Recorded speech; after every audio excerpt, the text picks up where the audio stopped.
Армысыздар, құрметті достар. Бүгін біз сіздермен сметаник пирогын жасайтын боламыз. Видео басталмас бұрын менің каналыма тіркеліп, лайк басуды ұмытпаңыздар.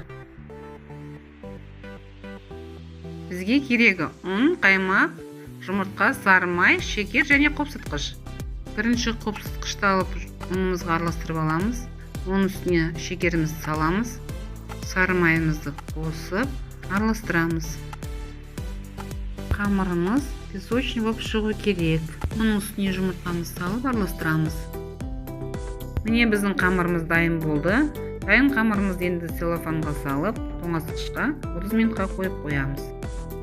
Енді қаймағымызды құйып алып, оған шекерімізді қосамыз және оның үстіне жұмыртқамызды салып, азырақ қалауымызша ванилин қосып жібереміз.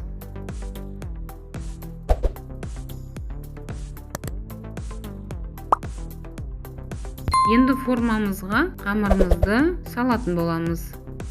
Бір тегіс қылып әдемілеп саламыз және бір жартысын шетіне бортиктерін жасаймыз. Енді шеттерін шанышқымен тегістеп шығамыз. Енді қаймағымызды құятын боламыз. Енді қызып тұрған 180 градус пеште 35-45 минут пісіріп аламыз. Неге біздің пирогымыз дайын болды? Пирогты 1 сағаттай суытып алу керек. Болмаса, салмасы ағып кетуі мүмкін. Мен 1 сағат суытып алдым. Міне енді дайын болды. Астарыңыз дәмді болсын.